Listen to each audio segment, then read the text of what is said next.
covenant, I think about weddings. Weddings are times when two people make promises to one another, usually before witnesses. We call them vows, but I've always thought of them as a covenant. You know, a reverent, lifelong promise that each person will do their darndest to keep. Of course, recognizing that they're not perfect. That promises will be broken, and that making this commitment to one another also means forgiveness when the promise is broken, and then recommitting to one another and continuing to promise again to one another and make new promises again to one another. All of this in the spirit of love. I've officiated a lot of weddings, I think in the hundreds. In many of them, the couple asks me to read the first letter of Paul to the Corinthians, chapter 13, from the Christian Bible. If I speak in tongues of mortals and angels, but do not have love, I am a noisy gong or clanging cymbal. And if I have prophetic powers and understand all mysteries and all knowledge, and if I have all faith so as to move mountains, but do not have love, I have nothing. If I give away all my possessions and if I hand over my body so as to boast, but I do not have love, I gain nothing.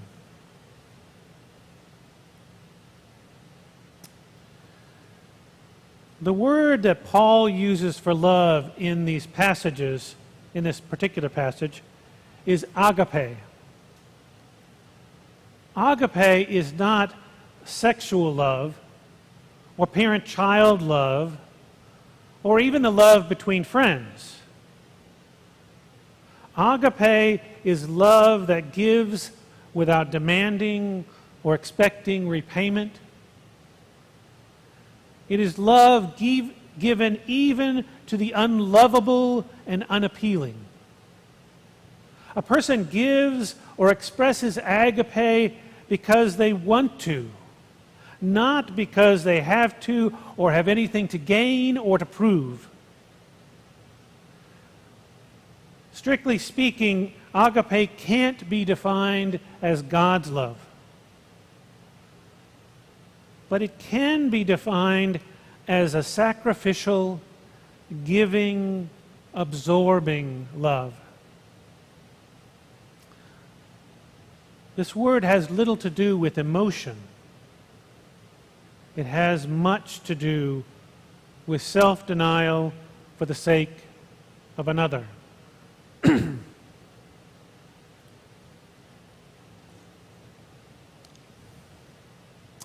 Now, I'm fairly certain that many couples who had this passage read at their wedding don't really realize the context and intent of this passage. Paul was speaking of intention, motivation. If a person has the gifts of speaking in tongues or speaking different languages, has prophetic ability or extensive knowledge or a powerful faith, so as to accomplish the impossible. And even if a person gives away their possessions or their body, if they do so for personal gain or pride, or to prove their faith in God, or any of a number of selfish reasons, then these would not be selfless, sacrificial, giving, absorbing love, or agape. These acts or abilities would be termed love only if selflessly given to freely help another person, with an open heart, with nothing to gain, and without expectation of anything in return.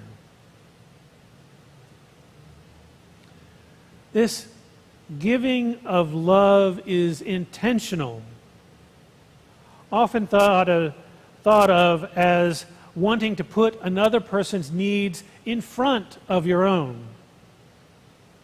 And this giving away may be sometimes sacrificial, because helping another person may result in the temporary or sometimes permanent sacrifice of one's comfort or needs.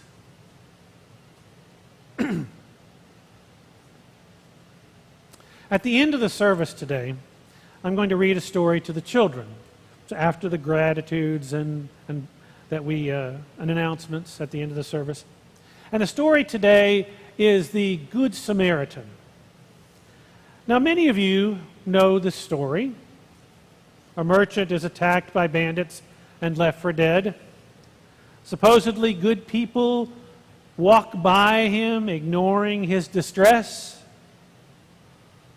The person that eventually helps this poor fellow is someone unexpected. Someone generally considered unlovable and unloving. A Samaritan. The Samaritan goes out of his way to help the person, giving of his own time and resources to making sure this person is cared for and will continue to be cared for as long as he needs until he recovers.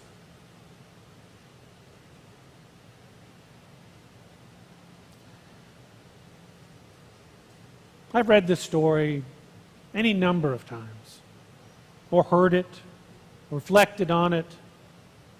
And each time that I hear it, I hear something new.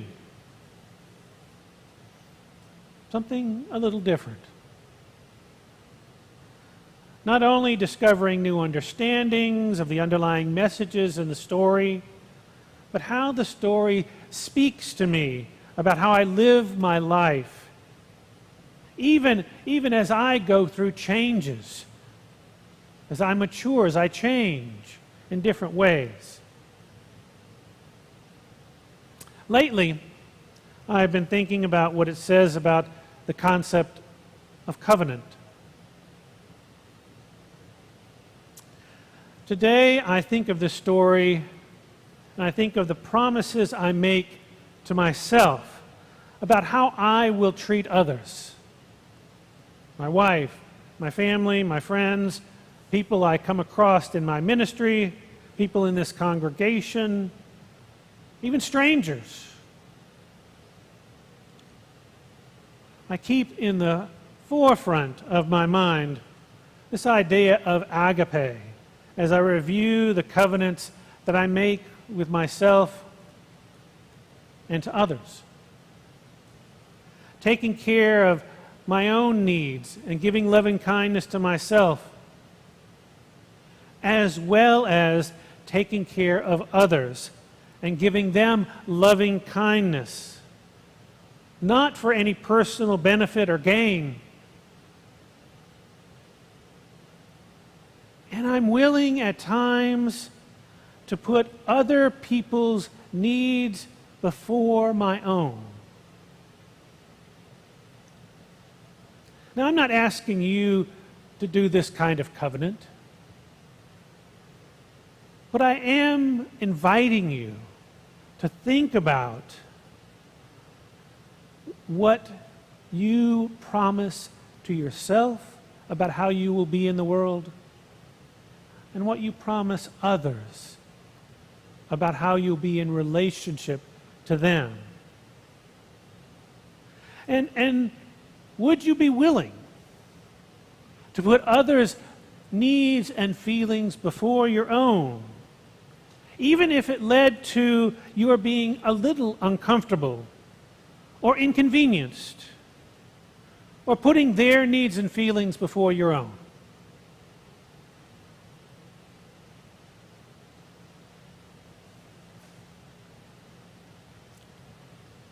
When I was much younger, in Catholic catechism, I remember a nun teaching me about suffering. Like Jesus suffering on the cross. She said it was good for the soul. God respected you if you suffered and loved you even more. I'm not advocating suffering for the good of others or for God's love, or even that suffering makes you a better person. Unitarian Universalist theologian Rebecca Parker writes, "The doctrine of atonement valorizes violence as life-giving and redemptive. The interpretations of Jesus' death on the cross as a saving event speaks of the violation that happens to people, the violation that happened to Jesus, as it was the will of God and the source of salvation for all the world." When this theological perspective prevails, either explicitly or buried within cultural patterns and norms, the violence and abuse that human beings experience or perpetuate becomes valorized as necessary and good for the salvation of the world. Victims of injustice identifying with Jesus may interpret their suffering as necessary, holy, and redemptive. Even perpetrators of injustice identifying with God may interpret their violence as necessary, holy, and redemptive.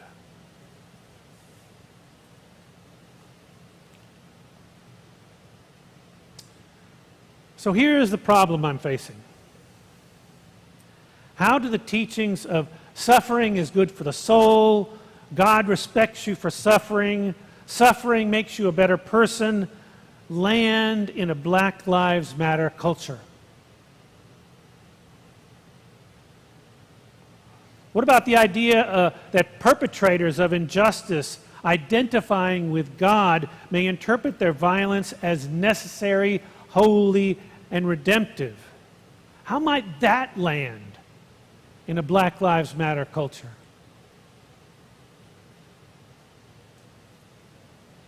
And here's a really big question I'm grappling with.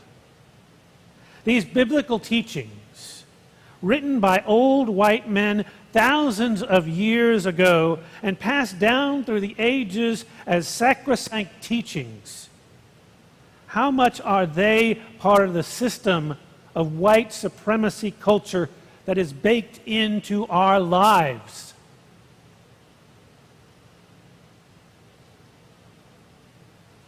And how does all this tie into our covenantal relationships, our promises that we make to one another?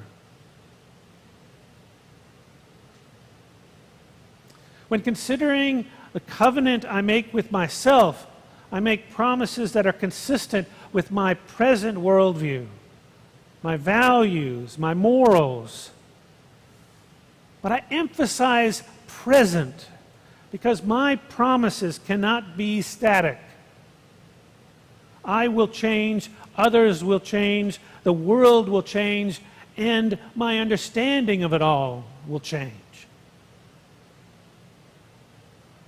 When I am making covenants with others, I must listen as we co-develop promises we will keep, so that promises we continue to make with one another understand that the promises may change because I will change and they will change and the world will change and our understanding of it all is going to change.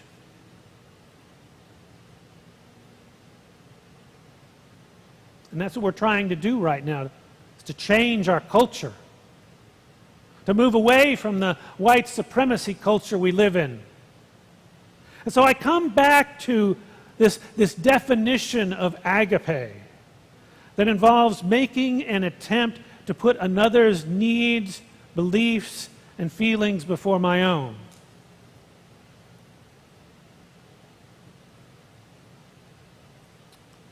And I'm considering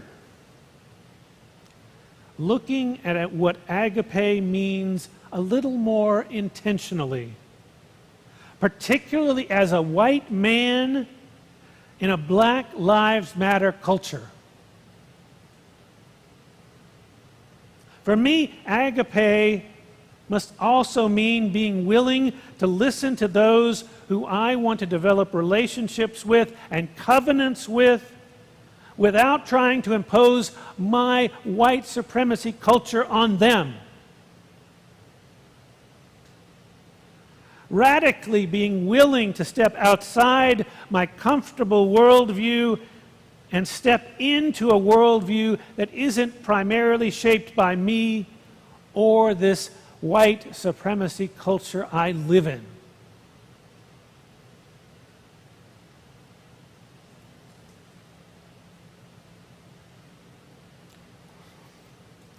I asked Steve to put this slide up so that you see it only and not me. This is a covenant that I brought to the board when I facilitated the board retreat. Now, I invited them to consider this covenant as a place for us to start as we developed a covenant of how we would be in relationship with each other during the retreat. And I want to read it to you, and I want you to consider it and think about it and how it might speak to your relationships, personal and otherwise. We covenant with one another to embody in our lives the values that we proclaim. And for us, that's our Unitarian Universalist principles. To use our power constructively and with intention, mindful of our potential to unconsciously perpetuate systems of oppression.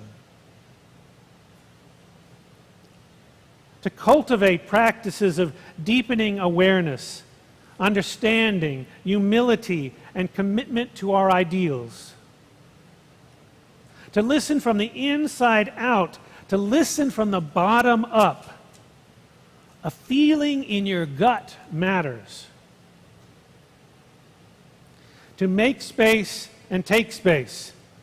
Step by step, step up, step back, to help balance the verbose and the reticent. To adhere to confidentiality, take the lessons, leave the details. To be open to learning. To building, not selling. When you speak, converse, don't pitch. And what's built in there, don't manipulate to get your way. To affirm yes and, both and, as opposed to yes but. To value the process as much, if not more so, than you value the outcome. To affirm self-care and community care. Pay attention to your bladder and pay attention to your neighbor's needs.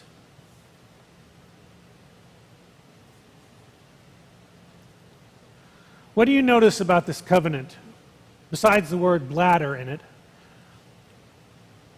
Are there things in this covenant that are different from or the same as other vows, promises, covenants that you have made in your life?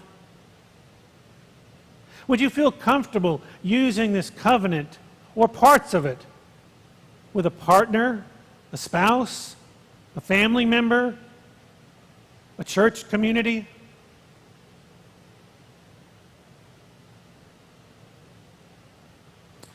I want to invite us into a different way of thinking about covenants, vows, and promises.